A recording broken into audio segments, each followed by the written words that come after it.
Hello friends, कैसे हैं आप सब लोग। आज मैं आप लोगों के लिए लेके आई हूँ जियोग्राफी पे बेस्ड वीडियो। ठीक है, जियोग्राफी पार्ट 1। ठीक है, इसके अंदर हम स्टडी करेंगे द यूनिवर्स यानी कि ब्रह्मांड की और सोलर सिस्टम्स। ठीक है, कि हमारा यूनिवर्स कैसे बना और हमारे सोलर सिस्टम्स में कौन कौन से प्लैनेट आते हैं और ये इनमें किस किस प्लैनेट में लाइफ है नहीं है, क्या क्या चीज़ें हैं, इन सब चीज़ों के बारे में हम स्टडी करेंगे। ओके, ये फ्रेंड्स जो चैप्टर है वो काफ़ी इम्पॉर्टेंट है आपके एग्ज़ाम्स के पॉइंट ऑफ व्यू से, और कम से कम 1, 2 या 3 क्वेश्चंस तो इसमें से भी आते ही हैं, बनते ही हैं। तो प्लीज़ इसे थोड़ा ढंग से पढ़िए। ठीक है, केयरफुली पढ़िएगा। Okay, so let start. ठीक है, सबसे पहले हम बात करते हैं यूनिवर्स की। ठीक है, हिंदी में बोले तो ब्रह्मांड। ओके, तो यूनिवर्स क्या है? The universe is defined as the totality of everything that exist including all physical matters and energy, the planets, stars, galaxies and the content of intergalactical space. ठीक है, यूनिवर्स क्या है? ठीक है, यूनिवर्स को कैसे डिफाइन किया गया है?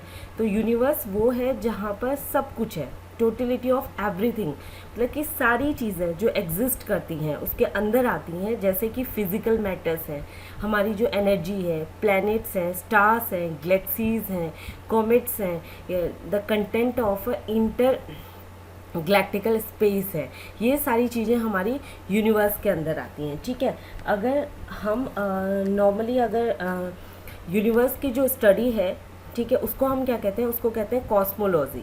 ठीक है, और according to the scientist the age of the universe की जो एज है वो है 13.79 बिलियन ईयर्स। ठीक है, और the big bang theory is the most acceptable for the origin of the universe. ठीक है, जो बिग बैंग थ्योरी है वो सबसे ज़्यादा एक्सेप्टेबल है, मतलब कि उसकी जो थ्योरी बिग बैंग थ्योरी है जो दी गई है, ठीक है, वो सबसे ज़्यादा उस थ्योरी को एक्सेप्ट किया गया है कि ये मतलब सही बताती है ओरिजिन ऑफ द यूनिवर्स, कि यूनिवर्स का ओरिजिन कैसे हुआ इसके बारे में। ओके, ठीक है, हाँ, हम ये कह सकते हैं कि यूनिवर्स में हमारे सारे जो भी छोटे छोटे पार्टिकल्स हैं, डस्ट हैं, मेगा क्लस्टर्स हैं, ठीक है, ये सारी चीज़ें हमारी यूनिवर्स के अंदर आती हैं। ठीक है, एवरीथिंग मतलब जो भी एग्जिस्ट है हमारे स्पेस में, ठीक है, वो सारी चीज़ें हमारी यूनिवर्स में आती हैं।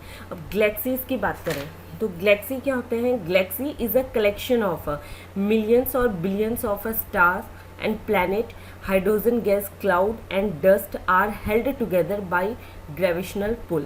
ठीक है, गैलेक्सी क्या होती है? गैलेक्सी यानी कि कलेक्शन है जिसमें कि मिलियंस में, बिलियंस में वहाँ पे स्टार्स हैं, प्लैनेट्स हैं। ठीक है, मिलियंस में, बिलियंस में स्टार्स हैं, प्लैनेट्स हैं, हाइड्रोजन गैस क्लाउड्स हैं, डस्ट हैं। ठीक है, ये सारी चीज़ें एक दूसरे के साथ मिलजुल कर इसलिए रह रही हैं, एक दूसरे के साथ टुगेदर। ठीक है, एक दूसरे के साथ इसलिए खड़ी हैं कि ग्रेविशनल पुल है, यानी कि गुरुत्वाकर्षण बल की वजह से। ठीक है, जो ग्रेविशनल पुल है, ग्रेविशनल फोर्स है, उसकी वजह से ये सारी चीज़ें एक दूसरे के साथ जुड़ी हुई हैं एक दूसरे से। ठीक है, there are 100 billion galaxies in the universe. हमारे जो यूनिवर्स है उसमें कम से कम 100 बिलियन गैलेक्सीज हैं। ठीक है, और हर एक गैलेक्सी में 100 बिलियन से स्टार है, 100 बिलियन गैलेक्सीज, और हर एक गैलेक्सीज के अंदर 100 बिलियन से स्टार है, 100 बिलियन स्टार्स हैं। So the total number of the stars in the universe is 10 का 22। ठीक है, 10 का 22। ठीक है, हम ये बोल सकते हैं। सॉरी, यहाँ पे टाइपिंग मिस्टेक है, जो मैंने 1022 लिखा है, ये 10 का 22 है। ठीक है, 10, हाँ, 10 का 22 स्क्वायर है, 10 का स्क्वायर 22 ऐसा कुछ है। ठीक है, the Milky way Galaxy is the home of the अर्थ। और जो मिल्की वे गैलेक्सी है जिसको ये बोला जाता है कि ये अर्थ का होम है। ठीक है, in our solar system and spiral in shape. और जो मिल्की वे गैलेक्सी है उसको हम अपना घर बोलते हैं, जहाँ पर अर्थ है, ठीक है, जहाँ पर जीवन है, जहाँ पर हम लोग रह रहे हैं। ठीक है, और ये स्पाइरल शेप की है, इसको हम आकाश गंगा भी बोलते हैं। ठीक है, and latest known Galaxy is a dwarf Galaxy. अभी जो रिसेंटली जो हमें पता चला है गैलेक्सी के बारे में, जिसको ड्वार्फ गैलेक्सी कहा गया है। The nearest galaxy to the Milky Way is a Andromeda. जो नियरेस्ट गैलेक्सी है मिल्की वे यानी कि अर्थ के, ठीक है, पास में वो एंड्रोमेडा है। ठीक है, origin of the universe was explained by the big bang theory formulated and proposed by the George Lemaitre. ठीक है, ओरिजिन ऑफ यूनिवर्स का मैंने ऊपर आपको बताया था कि जो मोस्ट एक्सेप्टेबल थ्योरी है ओरिजिन ऑफ यूनिवर्स की वो बिग बैंग थ्योरी है। ठीक है, तो इस थ्योरी को फॉर्मुलेट और प्रपोज किया था किसने? George Lemaitre. ठीक है, जो साइंटिस्ट थे इन्होंने ये थ्योरी दी थी।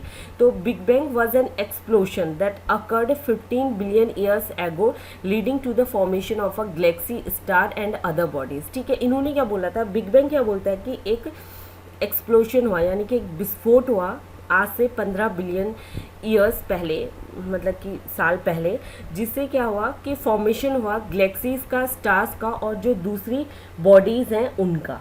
ठीक है, ओके।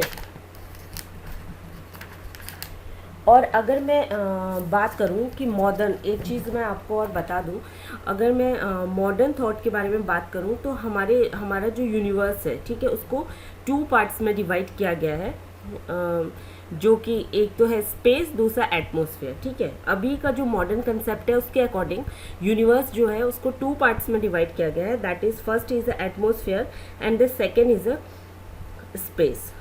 ओके, अभी हम बात करते हैं स्टार की। ठीक है, स्टार की, तो स्टार क्या है? एक तो ये first thing is a luminous heavenly bodies which have their own light are called a star. ये क्या है? एक ल्यूमिनस हेवनली बॉडीज़ हैं और इनकी खुद की लाइट होती है, यानी कि ये खुद की लाइट से चमकते हैं। ठीक है, हाँ, इन्हें सूर्य की रोशनी की ज़रूरत नहीं है, इनकी अपनी खुद की लाइट है। ठीक है, हाँ, तो ये इनको हम स्टार बोलते हैं। ठीक है, और जो स्टार होते हैं वो बने हुए होते हैं हॉट बर्निंग गैसेस से। ठीक है, and they emit bye their own light, और ये चमकते हैं अपनी खुद की लाइट से। ठीक है, the nearest star from the earth is a Proxima century, और जो नियरेस्ट स्टार है अर्थ के पास, पृथ्वी के पास, वो है प्रॉक्सिमा सेंचुरी, और ये कम से कम 4.25 लाइट ईयर्स दूर है हमसे। ठीक है, अभी हम बात करते हैं यहाँ पे कि अगर मैं स्टार के बारे में आपको बोलूँ तो स्टार क्या है कि एक डस्ट, ठीक है, एक डस्ट है, एक गैस है, एक डस्ट का नेबुला है, जो कि एक दूसरे के साथ आते हैं ग्रेविटी की वजह से, एक दूसरे के साथ मतलब कि ग्रेविटी की वजह से जुड़े हुए रहते हैं और बाद में वो स्टार बनाते हैं। ठीक है, और ये जो स्टार है ये काफ़ी हॉट है, बहुत ज़्यादा गर्म है ये। ठीक है, अब लाइफ ऑफ अ स्टार, अगर हम स्टार की लाइफ की बात करें तो a cloud of dust and gas is known as a nebula. Star की मतलब कि इसकी लाइफ कहाँ से स्टार्ट होती है? पहले एक क्लाउड होता है डस्ट का, गैस का, जिसको हम नेबुला बोलते हैं। ठीक है, उसके बाद क्या होता है कि वो gaseous matter of nebula further contract and make a dense region known as a protostar. तो जो नेबुला के अंदर जो गैसियस मैटर है वो फर्दर कॉन्ट्रैक्ट करता है और एक डेंस रीजन को बनाता है, जिसको हम ये बोलते हैं प्रोटोस्टार। ठीक है, उसके बाद क्या होता है? तीसरा स्टेप क्या है? In protostar further nuclear fusion start. ठीक है, and star come in existence. ठीक है, इन प्रोटोस्टार्स के अंदर फर्दर न्यूक्लियर फ्यूजन स्टार्ट होता है और जिसके बाद जो तारे हैं, स्टार्स हैं, वो एग्जिस्टेंस में आते हैं। ठीक है, ये स्टार की लाइफ है। इस तरीके से स्टार का निर्माण होता है, मतलब कि जन्म होता है। ठीक है, अब है कि when all hydrogens of a star is used, जब स्टार का सारा हाइड्रोजन यूज़ हो जाता है, then helium begin to fusion into a carbons. ठीक है, this stage helium fusion and energy production inside the star stop. देखिए ये क्या कह रहा है कि इसमें क्या है कि जब hydrogen of the star is used, star का पूरा हाइड्रोजन यूज़ हो जाता है, देन हीलियम बिगिन, तो जो हीलियम गैस है वो क्या करता है कि स्टार्ट करता है, सारा हाइड्रोजन तो यूज़ हो गया, अब हीलियम स्टार्ट हो गई फ्यूज़न करना। ठीक है ना, फ्यूज़न हो करके वो फ्यूज़न करता है कार्बन में। तो this stage the helium fusion and energy production inside the star is a stop. ठीक है, तो इस स्टेज में क्या होता है? हीलियम फ्यूजन और एनर्जी प्रोडक्शन जो कि स्टार के अंदर स्टॉप हो जाती है। ठीक है, as a result to make a white dwarf star. और जब ये होता है कि मतलब हाइड्रोजन से फॉर एग्जाम्पल हाइड्रोजन तो स्टार में मतलब कि सारा हाइड्रोजन यूज़ हो गया, उसके बाद हीलियम ने स्टार्ट किया एनर्जी प्रोडक्शन करना, ठीक है, एनर्जी को प्रोड्यूस करना, फ्यूज़न हुआ उसका कार्बन में। जब वो स्टेज आती है जब हीलियम का फ्यूज़न और एनर्जी प्रोडक्शन दोनों चीज़ें स्टार के अंदर स्टॉप हो जाती हैं, तो वहाँ पर क्या होता है, वाइट ड्वार्फ स्टार का जन्म होता है, ठीक है। तो उसका रिजल्ट क्या होता है, जब स्टॉप हो गया तो वो वाइट ड्वार्फ स्टार कहलाता है, ठीक है। White dwarf star become a dark ball of matter. जो वाइट ड्वार्फ स्टार है वो क्या है, एक डार्क बॉल है मैटर की, ठीक है। After cooling make a black dwarf, ठीक है। वो क्या है, वाइट ड्वार्फ स्टार पहले तो वो क्या है, एक डार्क बॉल है मैटर की, लेकिन जब वो ठंडी हो जाती है तो वो एक ब्लैक ड्वार्फ बन जाती है, ठीक है।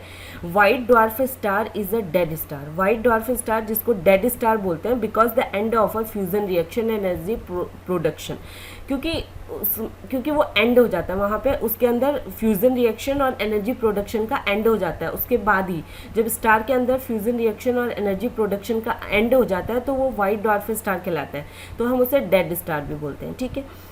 अब है कॉन्स्टिलेशन, ठीक है। Constellation is a group of a star that makes an imaginary shape in the sky at a night. Constellation क्या है, एक ग्रुप है स्टार का, जैसे कि फॉर एग्जांपल हम ध्रुव तारा बोलते हैं, हम सप्तऋषि बोलते हैं कि 7 तारों का ग्रुप है वगैरह वगैरह, ठीक है ना। मतलब पुराणों में अगर सप्तऋषि के बारे में आप पढ़ोगे तो बहुत सारी स्टोरीज़ हैं, ठीक है। हाँ, तो ये सारी चीज़ें कॉन्स्टिलेशन के अंदर ही आती हैं। तो ये एक ग्रुप है स्टार्स का जो कि एक इमेजनरी शेप बनाते हैं स्काई में, आसमान में रात के टाइम पे, ठीक है।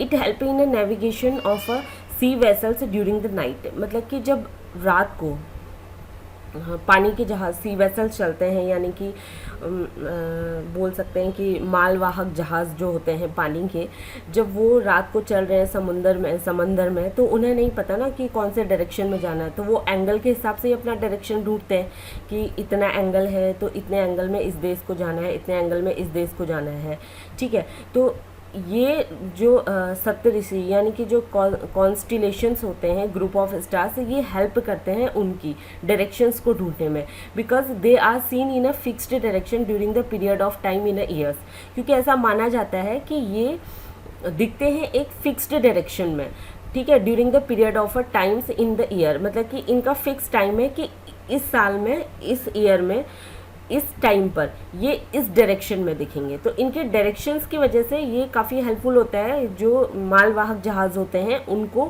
एक जगह से दूसरी जगह ले जाने में, ठीक है। जैसे कि ओरियन है, बिग डाइपर है, ग्रेट बियर है, कैसियो पिया है, ये कुछ एग्जाम्पल्स हैं कॉन्स्टिलेशंस के, ठीक है। ग्रेट बियर कंसिस्ट ऑफ लघु सप्तऋषि, ठीक है।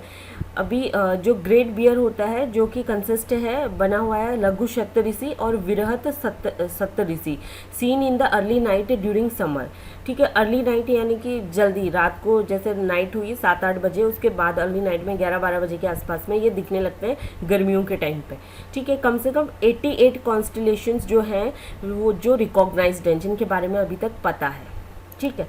अब है एस्टेरॉइड्स। एस्टेरॉइड क्या है कि are a minor planet specially in the inner solar system से, ठीक है। एस्टेरॉइड्स जो कि माइनर प्लैनेट्स हैं specially in the inner solar system से, ठीक है। देखो हमारा जो सोलर सिस्टम है वो 2 पार्ट्स में डिवाइड है, inner solar systems and outer solar system से, ठीक है। टोटल हमारे जो सोलर सिस्टम है एक्सेप्ट द सन, सूर्य के अलावा केवल 8 प्लैनेट्स हैं। पहले 9 प्लैनेट्स थे, अब केवल 8 आ गए, क्योंकि प्लूटो को सोलर सिस्टम्स के प्लैनेट्स की लिस्ट से बाहर कर दिया गया है, जिसको ड्वार्फ प्लैनेट बोला जाता है, ठीक है। तो आगे के 8 में से 4 जो हैं वो इनर सोलर सिस्टम में आते हैं, बाकी के 4 जो हैं जो बाहर के हैं, आउटर साइड के हैं, वो आउटर सोलर सिस्टम में आते हैं। तो जो हमारे एस्टेरॉइड्स हैं, जो माइनर प्लैनेट्स हैं, वो इनर सोलर सिस्टम में पाए जाते हैं, ठीक है। They are a solid rocky irregular bodies, ये सॉलिड है, रॉकी है, इरेगुलर बॉडीज़ हैं और इनके पास कोई एटमॉस्फेयर नहीं है, ठीक है। And they are found between the Mars and Jupiter known as a asteroid belt, ठीक है। ये मार्स और जुपिटर के बीच में पाए जाते हैं और इन्हें एस्टेरॉइड बेल्ट के नाम से जाना जाता है, ठीक है। एस्टेरॉइड बेल्ट भी इन्हें बोला जाता है, ठीक है। अगर मैं बात करूं कि हमारे इनर सोलर सिस्टम में कौन कौन से प्लैनेट आते हैं, तो हमारे इनर सोलर सिस्टम में आता है आपका मरकरी आता है, वीनस आता है, अर्थ आता है और मार्स आता है, ठीक है। और आउटर सोलर सिस्टम में आपका आता है जुपिटर हो गया, सैटर्न हो गया, यूरेनस हो गया और नेपच्यून हो गया, ठीक है। Ceres is the first and largest asteroid to be discovered in 1801 by Giuseppe Piaggi, ठीक है। सीरस जो था फर्स्ट और लार्जेस्ट एस्टेरॉयड था जो कि डिस्कवर किया गया 1801 में, ठीक है, बाय ग्यूसिपी पियाजी के द्वारा। The down is the first mission to orbit 2011 a main belt asteroid Vesta, ठीक है। The first discovery of asteroid moon system was of asteroid Ida and its moon Dactyl in 1993, ठीक है। जो first discovery थी asteroid moon systems की वो क्या थी, वो किसकी थी, was of the asteroid Ida and its moon Dactyl in 1993, ठीक है। More than 5000 asteroids are identified, कम से कम 5000 से ज़्यादा एस्टेरॉइड्स अभी तक आइडेंटिफाइड हो चुके हैं, ठीक है। They have rotated on their moon axis every 5 to 20 hours, ठीक है। ये क्या करते हैं कि ये रोटेट करते हैं अपनी खुद की एक्सिस पर, ठीक है, खुद की दूरी पर कम से कम 5 से लेके 20 घंटे के बीच में, ठीक है। Some have their moon satellite, और कुछ एस्टेरॉइड्स ऐसे हैं जिनकी अपनी खुद की सैटेलाइट्स हैं, ठीक है।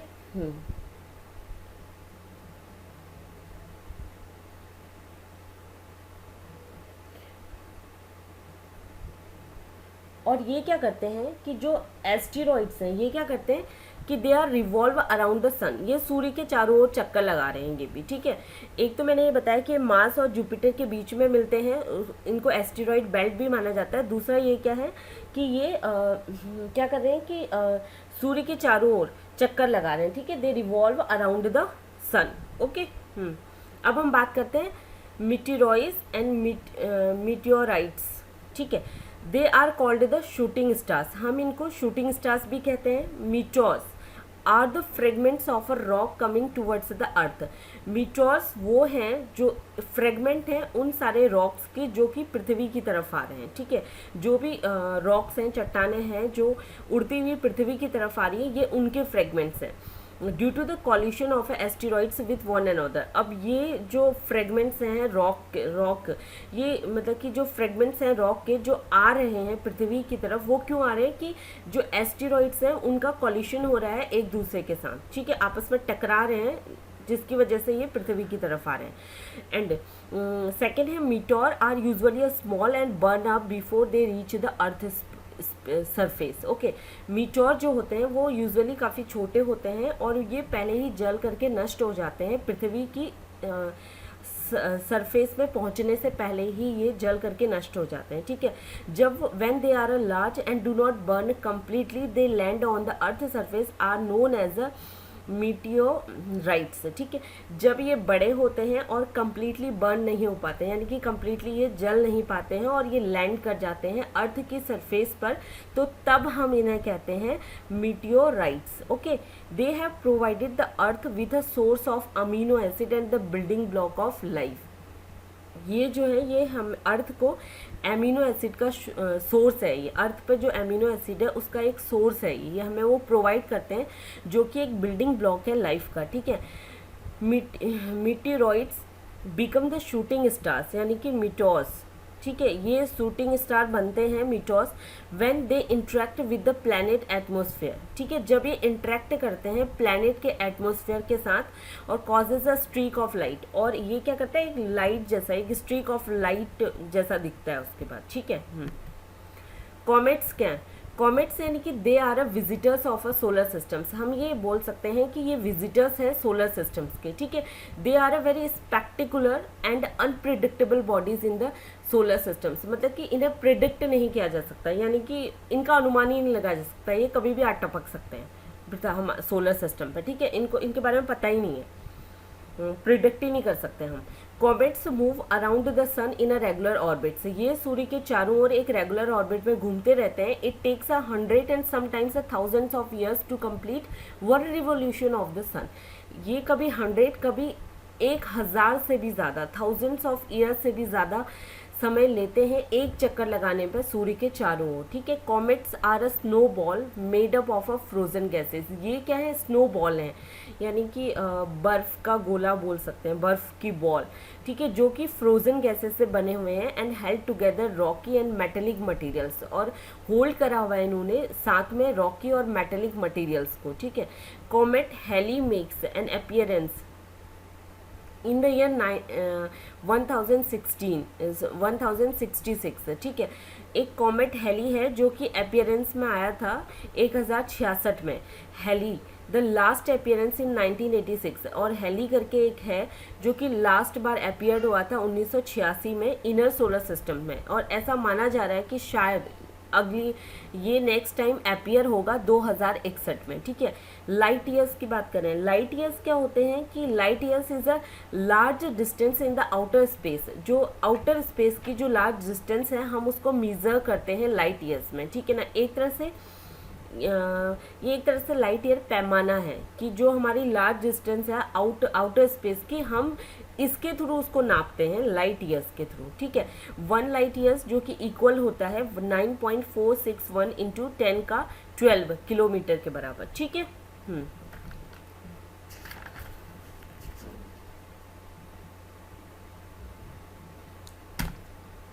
ओके फ्रेंड्स, अभी मैं थोड़ा सा आपको यहाँ पे ये बता दूँ कि अर्थ, ठीक है, अर्थ गैलेक्सी जो कि मिल्की वे गैलेक्सी है, ठीक है, ठीक है, जो हमारी अर्थ जो गैलेक्सी है जिसको हम मिल्की वे गैलेक्सी बोलते हैं, ये स्पाइरल शेप की होती है, ठीक है।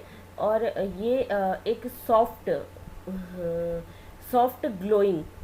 Soft glowing light of billions of star है, ठीक है। सॉफ्ट ग्लोइंग लाइट्स, यहाँ पे भी बिलियंस ऑफ स्टार्स हैं, ठीक है।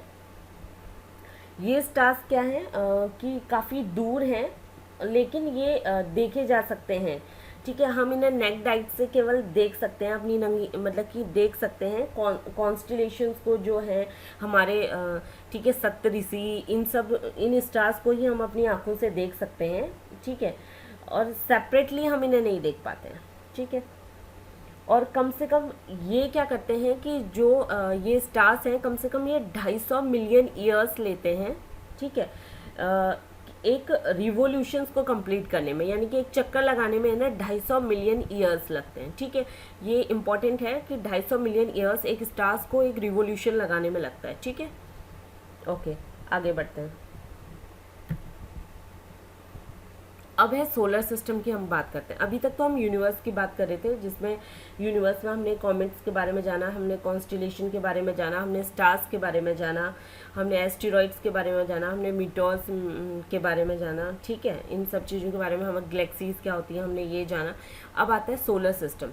तो solar system is consist of the sun and the 8 planet और दियर सैटेलाइट्स, यानी कि moon and thousands of asteroid, comets and meteors, ठीक है। हमारा सोलर सिस्टम में क्या क्या चीज़ें आती हैं, हमारे सोलर सिस्टम में सन आता है, 8 प्लैनेट्स आते हैं, उनकी सैटेलाइट्स आती हैं यानी कि moon, and thousands of asteroids आते हैं, कॉमेट्स आते हैं, मीटर्स आते हैं, ठीक है। सन क्या है, यानी कि sun, the sun is at the centre of a solar system, यानी कि सूर्य सोलर सिस्टम के सेंटर में है, and it is the nearest star to the earth, earth का सबसे नियरेस्ट स्टार है, ठीक है। इसके बाद प्रॉक्सिमा स्टार आता है, अर्थ का नियरेस्ट स्टार सन है, देन आफ्टर प्रॉक्सिमा स्टार, ठीक है। इसका जो साइज है is 13 lakh times as that of the earth, यानी कि अर्थ से ये 13 लाख टाइम्स बड़ा है, ठीक है। इट्स अ डायमीटर, इसका जो डायमीटर है वो 14 लाख किलोमीटर है, ठीक है। It composed of a 70% hydrogen, ये 70% हाइड्रोजन से बना हुआ है, और इसमें 26.5% हीलियम है, और बाकी की 2.5% अदर गैसेस हैं, ठीक है। The sun is a 150 million kilometre away from the earth, यानी कि सूर्य हमसे 150 मिलियन किलोमीटर दूर है, ठीक है। अब ये देखिए, ये क्या है, सूर्य का स्ट्रक्चर है, सॉरी, ठीक है। इसमें क्या है कि ये क्या, एनाटॉमी ऑफ द सन, यानी कि इसके अंदर जो है ये है कोर है, ठीक है। कोर के बाहर की जो लेयर है उसको बोलते हैं रेडिएटिव जोन, ठीक है। उसके बाहर की लेयर को हम बोलते हैं कन्वेक्शन जोन, और कन्वेक्शन जोन के ठीक बाहर आता है फोटोस्फीयर्स, फोटोस्फीयर्स के बाहर आता है क्रोमोस्फीयर्स, और सबसे लास्ट में है कोरोना, ठीक है। अभी मैं इसका आपको टेम्परेचर बता देती हूँ। अगर मैं कोर की बात करूँ, मैंने इसमें नोट डाउन नहीं किया, आप वैसे ही रीड आउट कर लीजिए, चाहे तो लिख लीजिए। जो कोर है, ठीक है, इसका जो टेम्परेचर होता है वहाँ पे वो होता है 1,50,00,000 डिग्री सेल्सियस, ठीक है, 1,50,00,000 डिग्री सेल्सियस इसके कोर का टेम्परेचर होता है, ठीक है। और जो रेडिएटिव जोन है, ठीक है,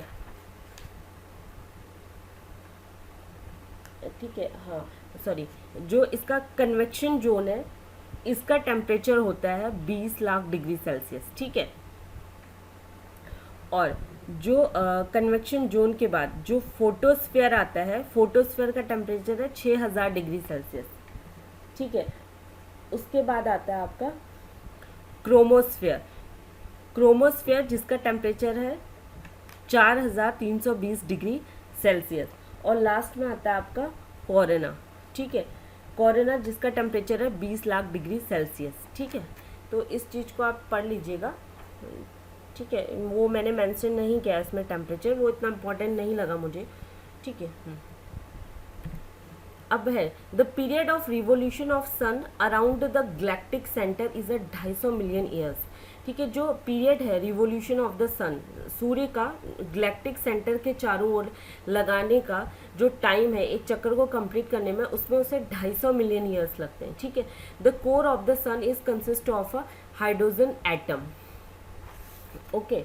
जो सूर्य का कोर है, यानी कि जो सूर्य का सेंटर है, सबसे अंदर की जो लेयर है जिसे हम कोर कहते हैं, जिसका टेम्परेचर मैंने आपको बताया था कि 1,50,00,000 डिग्री सेल्सियस जिसका टेम्परेचर है, वो बना हुआ है हाइड्रोजन एटम से, जो कि फ्यूज़ होते हैं together due to the compression and create a helium, आपस में फ्यूज़ होते हैं कंप्रेशन की वजह से और हीलियम को क्रिएट करते हैं। This is called the nuclear fusion, ठीक है। Atmosphere of the sun consist of a chromospheres and corona, ठीक है। यानी कि जो सूर्य है उसका जो एटमोसफियर है वो क्रोमोस्फियर और कोरोना से कंसिस्ट है, ठीक है। ये देखिए, क्रोमोस्फियर यानी कि second layer, second outer layer है, और जो आउटर लेयर है corona is the outer layer है, और उसके आगे जो सेकेंड आउटर लेयर है वो है क्रोमोस्फियर। तो सूर्य का स्ट्रक्चर इससे बना हुआ है, ठीक है। Corona is seen in the form of a spectral lines emitted by a iron, calcium and the nickel ions, ठीक है। जो कोरोना है, ठीक है, वो जो सबसे बाहर की लेयर है वो दिखती है स्पेक्ट्रल लाइंस के फॉर्म में, ठीक है। ये इमिट करती है आयरन को, कैल्शियम को और निकल आयंस को, ठीक है। आयोनाइजेशन ऑफ दीज एलिमेंट्स से increase the temperature of corona, और इन एलिमेंट्स का जब आयोनाइजेशन होता है तो ये क्या करता है कि कोरोना के टेम्परेचर को इंक्रीज करता है, ठीक है, ओके। ये तो बात हो गई सूर्य की। अब हम बात करते हैं प्लैनेट की। प्लैनेट, देखिए, प्लैनेट्स को 2 पार्ट्स में डिवाइड किया गया है, टेरेस्ट्रायल प्लैनेट और रॉकी प्लैनेट, और जोवियन और गैसियस प्लैनेट, ठीक है। तो ये जो रॉकी प्लैनेट है इनको हम इनर प्लैनेट बोलते हैं, और जो गैसियस प्लैनेट है इनको हम आउटर प्लैनेट बोलते हैं। तो इनर प्लैनेट में आता है mercury, Venus, earth and Mars, ठीक है। और जो गैसियस प्लैनेट है उनमें आता है Jupiter, Saturn, Uranus and Neptune. हम सब जानते हैं कि सूर्य के सबसे पास में जो प्लैनेट है वो है मरकरी, और सबसे दूर जो है वो है नेपच्यून, ठीक है। ये देखिए, यहाँ पे मैंने एक फिगर डाला हुआ है, सूर्य है, ठीक है, ये सूर्य है, उसके बाद मरकरी है, ठीक है, फिर आपका वीनस आ रहा है, अर्थ, मार्स, जुपिटर, सैटर्न, फिर यूरेनस, नेपच्यून और लास्ट में प्लूटो। मैंने आपको बताया कि प्लूटो ऑलरेडी लिस्ट से बाहर हो चुका है, इसको प्लूटो का ड्वार्फ प्लैनेट का नाम दिया गया है, ठीक है। अभी हमारे सोलर सिस्टम में केवल 8 ही प्लैनेट बचे हैं, एंड 9th इज द सन, ठीक है। तो हम बात करते हैं मरकरी की। मरकरी जो कि it is the closest planet to the sun and smallest planet of the solar system. Mercury जो है, जो कि क्लोजेस्ट, सबसे पास में है सूर्य के, और सबसे छोटा प्लैनेट है हमारे सोलर सिस्टम का। ये एक्सट्रीमली हॉट प्लैनेट है, बहुत ज़्यादा गर्म है, और इस पर प्रोटेक्टिव ब्लैंकेट भी नहीं है ओजोन लेयर की तरह, जो कि हमारी पृथ्वी के पास है ओजोन लेयर ब्लैंकेट, ठीक है, वो भी इसके पास नहीं है। एक अभी कोरोना की वजह से एक अच्छी खबर मैंने कहीं पे न्यूज़ पे पढ़ी थी कि जो ओजोन लेयर में जो छेद हो गया था वो फिल हो गया है, क्योंकि लॉकडाउन की वजह से पॉल्यूशन नहीं है, लोग सब अपने घरों में हैं, फैक्ट्री नहीं चल रही है, गाड़ियाँ नहीं चल रही हैं, तो देयर इज़ नो पॉल्यूशन, जिसकी वजह से क्या हुआ कि ओजोन लेयर अपने आप ही उसका जो होल था, जिसको ब्लैक होल बोला जाता था, वो ऑलरेडी बंद हो चुका है। ठीक है, हाँ, तो ये वहाँ पे नहीं है, तो ये ओजोन लेयर नहीं है। ठीक है, और उसके पास और मरकरी में लाइक CO2 नहीं है, नाइट्रोजन नहीं है, हाइड्रोजन नहीं है, ऑक्सीजन नहीं है, जो कि as a building block of life gases हैं जिनसे जीवन संभव है, तो ये गैसेस वहाँ पे नहीं है। और 1 day of the Mercury take a 59 day of the earth, एक दिन मरकरी का पृथ्वी के 59 डेज के बराबर है। ठीक है, डे टाइम टेम्परेचर जो है वहाँ का वो होता है 430 डिग्री सेल्सियस, और नाइट का जो टेम्परेचर है -180 डिग्री सेल्सियस है। ठीक है, सेकेंड है वीनस। वीनस यानी कि 1 day on the Venus last as long as 243 days of the earth. तो वीनस का मतलब कि जो दिन है वो क्या है, 243 डेज ऑफ द अर्थ। ठीक है, एक दिन। पृथ्वी के 243 डेज से भी ज़्यादा, पृथ्वी में 243 दिन होंगे, उससे भी ज़्यादा एक दिन, उससे भी लंबा एक दिन है वहाँ का। ठीक है, Venus is the second closest planet to the sun. Venus दूसरा क्लोजेस्ट प्लैनेट है सन का, और नियरेस्ट है अर्थ के, इसीलिए इसे ब्राइटेस्ट प्लैनेट भी बोलते हैं। ठीक है, the Magellan mission in the early 1990 mapped 98% of the planet surface. ठीक है, and Venus is known as the evening star and morning star. Venus को evening star भी बोला जाता है, morning star भी बोला जाता है, and it is the hottest planet due to the it's a veil of a cloud. ठीक है, ये हॉटेस्ट प्लैनेट है, मतलब कि सबसे ज़्यादा सारे 8 के 8 प्लैनेट्स में सबसे ज़्यादा हॉटेस्ट प्लैनेट है, because it's a well of cloud. ठीक है, ये क्वेश्चन आता है कि मरकरी पास में, सूर्य के सबसे ज़्यादा पास होने के बाद भी वीनस सबसे ज़्यादा हॉटेस्ट प्लैनेट क्यों है? Because of the reason of it's a well of cloud. ठीक है, जिसकी वजह से वो सबसे ज़्यादा हॉटेस्ट प्लैनेट है। Okay, Venus have a thick and toxic atmosphere made up of Venus के पास थिक और टॉक्सिक एटमॉस्फेयर है, जो कि कार्बन डाइऑक्साइड, ठीक है, nitrogen and cloud of sulphuric acid H2SO4 से बना हुआ है। ठीक है, अब है अर्थ, यानी कि जिसमें हम रहते हैं। Earth it is the third planet from the sun at the distance of about 150 million kilometre. ये तीसरा प्लैनेट है सूर्य से एट अ डिस्टेंस, मतलब कि कितनी दूरी पर? At a distance of about 150 million kilometre की दूरी पर। ठीक है, और जो अर्थ का दिन होता है, एक दिन में 24 आवर होते हैं।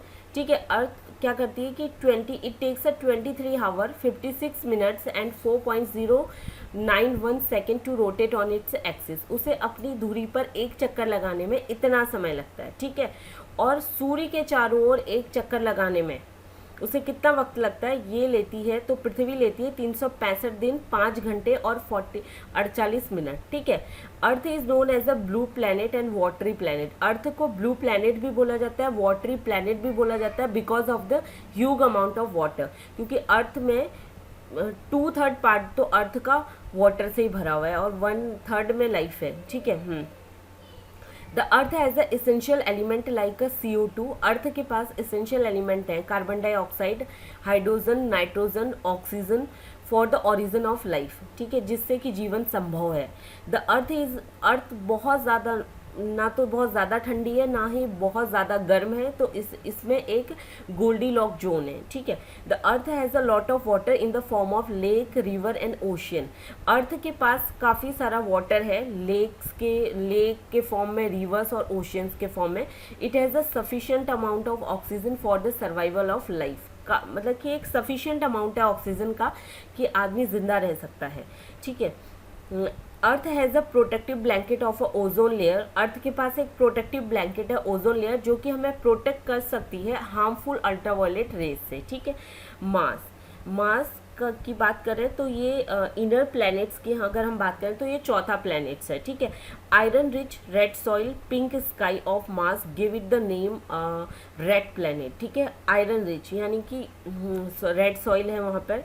ठीक है, और पिंक स्काई है मार्स का, जो कि इसे नाम देता है रेड प्लैनेट का। ठीक है ना, Phobos and Deimos are the 2 satellites of a Mars की 2 सैटेलाइट्स हैं, फोबस और डिमोस। ठीक है, Mars solid surface has been altered by the volcanoes. Mars का जो सॉलिड सरफेस है वो अल्टर्ड है बाय द वॉल्केनोज, यानी कि ज्वालामुखी वहाँ पे आते हैं, एंड द इम्पैक्ट, ठीक है, and impact crustal movement atmospheric effect such as a dust storms, ठीक है, इम्पैक्ट है क्रिस्टल मूवमेंट से है वहाँ पे, और जो वातावरण में जो इफेक्ट है वहाँ पे डस्ट स्टॉर्म्स आते हैं, यानी कि तूफान, डस्ट का तूफान, धूल की तूफान, ठीक है। The first true mass mission success was a mariner 4 in 1965, ठीक है। अब है जुपिटर। जुपिटर, अब हम बात करें आउटर प्लैनेट्स की। आउटर प्लैनेट में मैंने आपको बताया था Jupiter, Saturn, Uranus and Neptune आते हैं, ठीक है।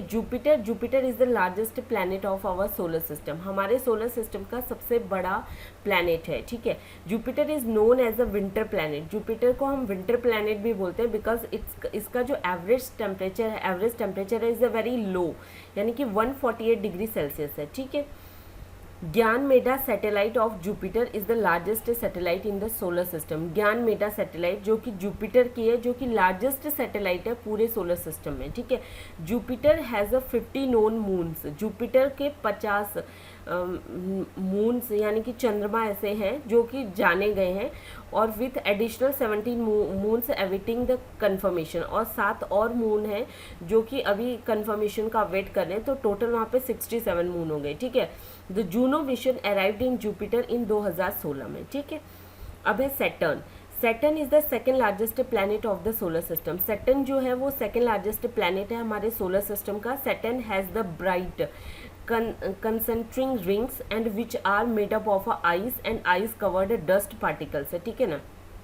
Saturn has the bright concentric rings, जो सैटर्न है उसमें एक ब्राइट कंसेंट्रिंग रिंग्स हैं जो कि बनी हुई हैं, यानी कि रिंग्स बोले तो छल्ले टाइप के हैं जो कि बने हुए हैं आइस और आइस कवर्ड डस्ट पार्टिकल से, आइस से और आइस से कवर्ड जो डस्ट पार्टिकल्स हैं उनसे, जो कि घूम रहे हैं उसके चारों ओर, ठीक है।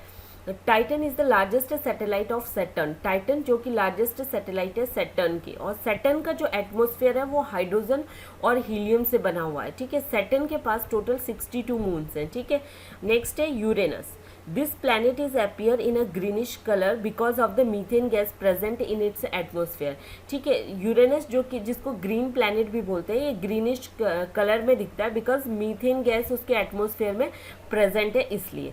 Uranus is discovered in 1781 by the sir William Herschel, ठीक है। यूरेनस को डिस्कवर किया गया था 1781 में सर विलियम हेरिसियल के द्वारा। It is the first planet to have discovered by the use of telescopes. ये पहला प्लैनेट है यूरेनस जिसको कि टेलीस्कोप के यूज़ के साथ डिस्कवर किया गया था, ठीक है ना, ठीक है। टेलीस्कोप का यूज़ करके डिस्कवर किया गया था। यूरेनस एक्सट्रीमली कोल्ड, बहुत ज़्यादा ठंडा है, इसका जो सरफेस टेम्परेचर है वो -190 डिग्री सेल्सियस है, okay. Uranus is a ice giant and it is made up of a hot dense fluid of icy, ठीक है। यूरेनस क्या है, एक आइस जाइंट है जो कि बना हुआ है एक hot dense fluid of icy water, H2O, ठीक है, वाटर H2O, मीथेन से, अमोनिया से, और स्मॉल रॉकी कोर, ठीक है। Uranus has a 27 moons, Uranus के पास 27 मून्स हैं, ठीक है। Uranus moon are named after the work of a William Shakespeare and Alexander Pope. जो यूरेनस के मून है उनका नाम उनके विलियम शेक्सपियर और अलेक्जेंडर पोप के वर्क के ऊपर दिया गया है, ठीक है। यूरेनस में 13 रिंग्स हैं। Uranus rotate from east to west on its axis like a Venus. Uranus क्या करता है कि रोटेट करता है ईस्ट से वेस्ट, नॉर्मली वेस्ट से ईस्ट की तरफ प्लैनेट रोटेट करते हैं, लेकिन यूरेनस ईस्ट से वेस्ट की तरफ करता है अपनी एक्सिस में लाइक अ वीनस। वीनस भी रोटेट करता है ईस्ट से वेस्ट की तरफ, ठीक है। और यूरेनस एक ऐसा प्लैनेट है जिसको हम बोलते हैं is a planet on its side, ठीक है। यूरेनस जो कि एक्सट्रीमली कोल्ड है, having the surface temperature is a -190 degree Celsius, ठीक है। Neptune, it is the 8th planet of the solar system. ये 8वां प्लैनेट है हमारे सोलर सिस्टम्स का। Its a temperature is a low, इसका जो टेम्परेचर है वो काफ़ी कम है, लो है, and it is a sister ice giant to the Uranus considered as a twin, ठीक है। ये सिस्टर आइस जाइंट है, माना जाता है ऐसे यूरेनस का, और उसको कंसिडर्ड किया जाता है ट्विन्स। ठीक है ना। यूरेनस और नेपच्यून को भी ट्विंस बोला जाता है। नेपच्यून हैज़ अ 6 रिंग्स, इसकी भी 6, इसके पास भी 6 रिंग्स हैं। नेपच्यून के पास 13 मून्स हैं। They are named on the various sea gods and nymphs in the Greek mythology, ठीक है। Neptune atmosphere is made up of hydrogen, helium and methane, और नेपच्यून का एटमॉस्फेयर भी हाइड्रोजन, हीलियम और methane से बना हुआ है, ठीक है। Voyager 2 is the only spacecraft to have visited the Neptune, ठीक है। मून, अब हम मून की बात करते हैं। Moon is the only satellite of earth, earth के पास केवल एक ही सैटेलाइट है जिसको मून कहा गया है, ठीक है। It takes 27 days 7 hours and 43 minutes to rotate on its axis, ठीक है। मून क्या करता है कि इसको 27 दिन 7 घंटे और 43 मिनट लगते हैं अपनी एक्सिस पर रोटेट करने में। This period is called the sidereal month, इस पीरियड को हम सिड्रल मंथ कहते हैं, ठीक है। 59% of the total surface of the moon is visible from the earth, 59% total surface का, ठीक है। मून का जो टोटल एरिया है उसका टोटल सरफेस का केवल 59% ही है जो विजिबल होता है अर्थ से, यानी कि हम पृथ्वी से केवल 59% ही मून को देख पाते हैं, ठीक है। The bright part of the moon is a full of mountain, जो ब्राइटेस्ट पार्ट है, ठीक है, चमक वाला पार्ट है मून का, वो फुल ऑफ माउंटेन है। Where the dark patches are a low lying plains, और जो डार्क पैचेस हैं वो लो लेइंग प्लेन्स हैं, ठीक है। जो मतलब कि डार्क इलाका काला ब्लैक ब्लैक सा दिखता है वो क्या है, लो लेइंग प्लेन्स है। Sea of tranquility made up of plain of dust particles on the rear side of the moon, जो सी ऑफ ट्रैंक्विलिटी है वो किससे बनी हुई है, जो प्लेन के डस्ट पार्टिकल्स हैं, ठीक है। Made up of a plain of a dust particles on the rear side of a moon की रेयर साइड में जो है डस्ट पार्टिकल्स हैं उनसे, जो कि हमेशा डार्क ही दिखते हैं, हमेशा काले ब्लैक ही दिखते हैं, which always remain a dark, ठीक है। जो हमेशा मतलब ब्लैक से दिखते हैं, जैसे बोलते हैं ना चांद में दाग है, तो ये वही चीज़ है, ठीक है। विच ऑलवेज रिमेन डार्क मतलब ब्लैक ब्लैक सा दिखता है, जो कि बना हुआ है, इसको सी ऑफ ट्रैंक्विलिटी बोलते हैं, जो कि बना हुआ है, ठीक है। जो plain of a dust particles on the rear side of the moon की रेयर साइड में जो प्लेन, मून की रेयर साइड में जो प्लेन्स हैं वहाँ के जो डस्ट पार्टिकल्स हैं, ठीक है, उनसे बना हुआ है। The highest mountain of the moon is the Leibnitz mountain, जो हाईएस्ट माउंटेन है मून का उसको ल्यूबिटी माउंटेन कहा जाता है, जिसकी जो कि 10,660 मीटर हाई है, ठीक है। The temperature of moon is a day time, अगर डे टाइम के टेम्परेचर की बात करूँ मून की तो 100 डिग्री सेल्सियस रहता है, और नाइट टाइम का -180 डिग्री सेल्सियस है, ठीक है। The light of a moon take 1.3 second to reach the earth, ठीक है। जो लाइट है मून की वो 1.3 सेकेंड लेती है अर्थ तक पहुंचने में। Moon is also known as a fossil planet and the study of moon is known as a selenology, moon को फॉसिल प्लैनेट भी बोला जाता है और स्टडी ऑफ मून जो है उसको बोला जाता है सेलिनोलॉजी। मून का जो डायमीटर है वो कितना है, 3,475 किलोमीटर, और इसका जो सर्किफरेंसेस है, ठीक है, वो है 10,864 किलोमीटर, ठीक है। ओके फ्रेंड्स,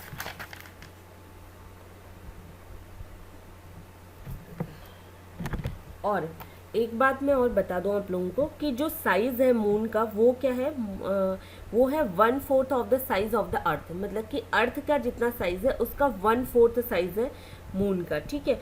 और जो ग्रेविशनल पुल है मून का वो भी क्या है, 1/6 है अर्थ का, यानी कि अर्थ में जितना ग्रेविशनल पुल है उसका 1/6 ग्रेविशनल पुल किसके पास है, मून का है, ठीक है। और मेनली यहाँ पर अगर मैं बात करूँ मून में कौन कौन से एलिमेंट मेनली मिलते हैं, तो यहाँ पे सिलिकॉन मिल सकता है, सिलिकॉन मिलता है, आयरन, मैग्नीशियम्स, ये सारे एलिमेंट्स जो हैं वो मून में मिलते हैं, ओके। तो और हाँ, एक इम्पॉर्टेंट चीज़ और है मून की कि मून चंद्रमा पे कोई भी एटमॉस्फेयर नहीं है, ना ही कोई ट्यूबलाइट है और ना ही साउंड है, ठीक है। There is no atmosphere, no sound and no twilight, ठीक है। हाँ, वहाँ पर आवाज़ नहीं सुनाई दे सकती है, साउंड ही नहीं है, साउंड ही नहीं है, एटमॉस्फेयर ही नहीं है और ट्यूबलाइट नहीं है। That is a very important thing,